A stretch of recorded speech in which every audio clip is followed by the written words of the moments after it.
Hey y'all, it's Kim, and y'all already know what these videos be about. Your girl is keeping it honest about what I've been going through in pregnancy.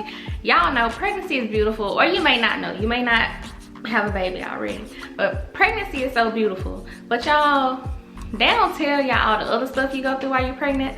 So I choose to do these pregnancy updates so I can keep it completely honest with you all about what I go through, and maybe in hopes of helping somebody else out. I don't know, but I just know that the stuff I go through, didn't nobody tell me about, so I'm gonna tell you, sis, okay? So keep on watching.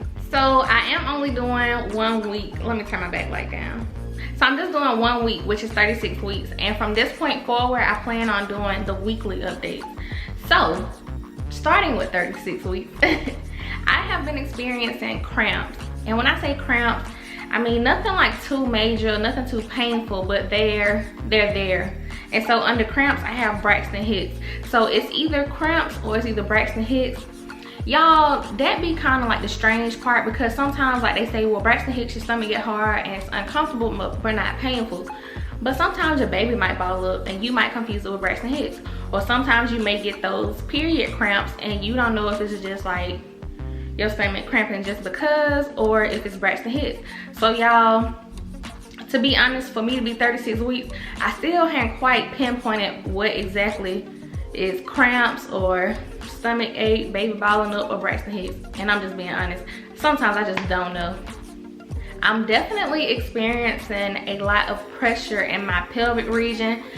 Baby is dropping down lower. I know for a fact because I can breathe a little lighter, and I think I said it in my last update. I can breathe a little bit lighter, but I can tell he is dropping lower. And when I say low, like he low, like he low. And this might be a little TMI, but I am a lot more gassy. Like y'all, I was gassy before, but this a different kind of gassy. Like, sorry babe, I know my husband be mad because I be letting it rip. Another thing that I've experienced in 36 weeks is like my body is programmed to wake me up once a night. So I know a lot of pregnant women, they wake up multiple times throughout the night. I don't, but I do wake up one time, and when I wake up, I'm up for hours.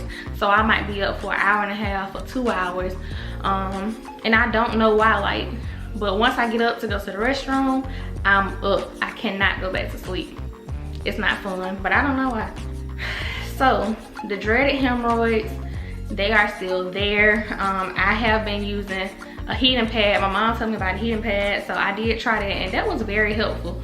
So in combination with the tuck pads that I told y'all about, the Preparation H cream, and I had wipes, I started incorporating the heating pads. Now they do come and go as far as pain and swelling, but if you know anything about hemorrhoids, you know it's not gone. It's there, which I'm so sad about. Like y'all, I just feel like I'm too young to be experiencing hemorrhoids, and here I am, 23, with a freaking hemorrhoid. What they do to that? It's just a part of pregnancy.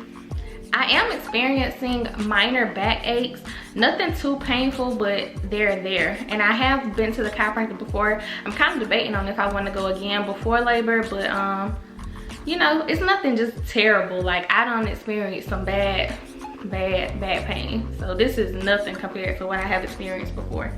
I have the baby's backpack, and I have started on mine. So what I'm gonna do after this video, you should in a couple of days see the video of me showing what's in his bag, because I do have it packed and I'm just pretty much waiting to film it. And y'all, my stretch marks, I told y'all they're here, which I don't mind, not a big deal, but y'all, they red and they itch. They itch bad and they kind of painful, to be honest. I guess that's to be expected. He's growing, I'm growing, but the stretch marks are red, itchy, and low-key painful. If I'm honest, they are low-key kind of painful, so I try to keep it moisturized with like coconut oil and Vaseline. My husband always picking on me because if he go to touch my stomach, he be like, oh, you all greased up again. Absolutely. And being moisturized kind of help combat the itchiness, but it definitely don't stop, you know, the process. For me, it don't stop the process of my skin still stretching and the redness. So y'all know at the end of each video, I always do the questions that I ask my doctors. I ask my doctor a question every time I go to each appointment because that's what they're there for. That's kind of what they get paid for, other than taking care of us. They there to answer our questions, and I think my doctor loves me because I always ask her questions. Or maybe I might get on her nerves and she just smiles. So I had my appointment at 36 weeks and 4 days. I got my cervix checked. She said it was soft, but I was not dilated. And I did experience cramping afterwards. And when I say cramping, yeah, it was kind of like those period cramps. Nothing too painful, but you know, they were there. No bleeding or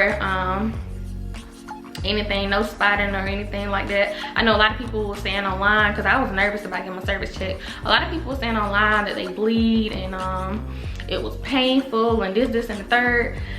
For me, it wasn't painful, but I must say, and I don't know if this is too much, but I must say the lady's fingers were really small. Like, they were smaller than mine. She was a little lady, so it wasn't painful. And I was under the perception that they use their whole hand. It's not their whole hand, it's just 2 fingers. It's not bad. Just relax and breathe. Honestly, for me, it was over in like 45 seconds. I definitely did feel her trying to feel to see if I was dilated, but other than that, it honestly wasn't painful, just very uncomfortable. So yeah, that's what happened at my 36-week appointment, other than the regular, you know, weigh-in, blood pressure, all of that. They did check my cervix and I was not dilated. Now moving on to question number 1.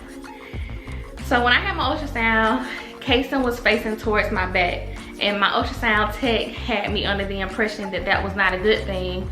So I came home and I thought about it, and I was just like, man, like, is that a bad thing? So I was like, let me prepare a question. I prepared this question to ask my doctor. So I asked her, I know the baby is facing towards my back.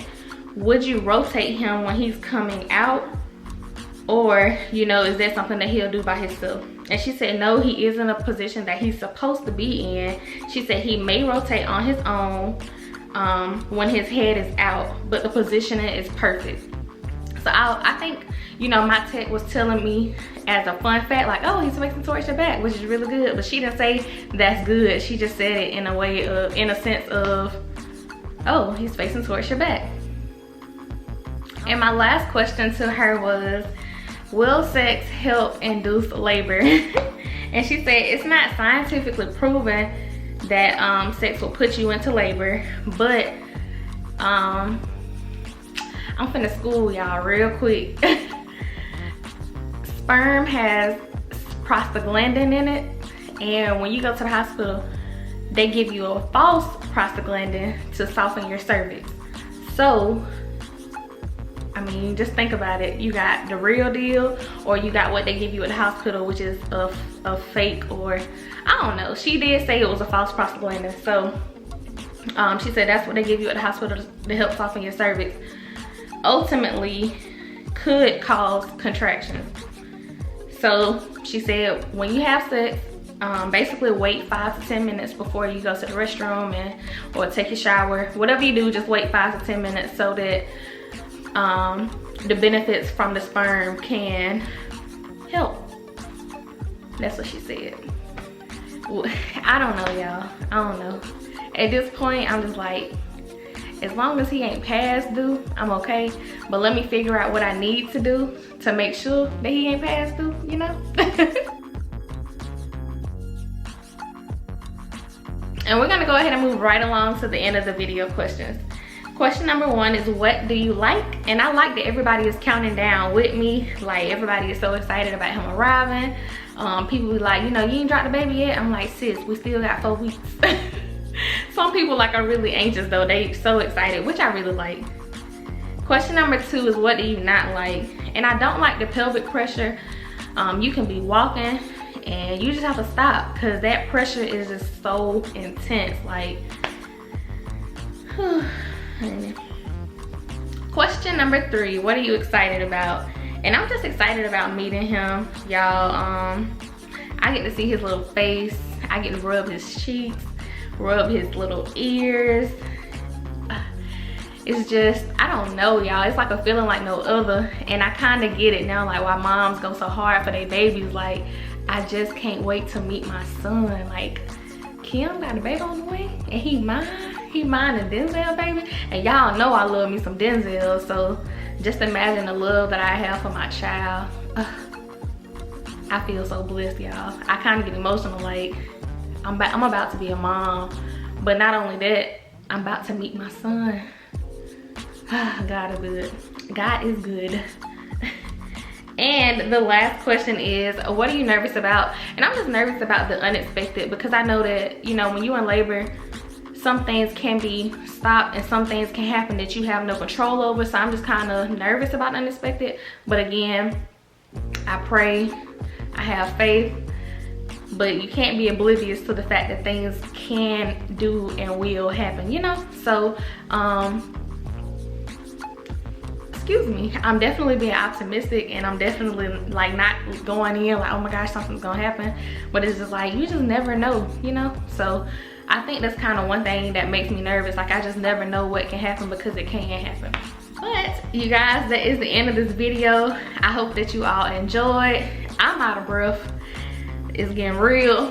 And I just want to say thank you so much for sticking to the end of this video. Let me find an emoji that y'all can comment. Let me see who really watching to the end.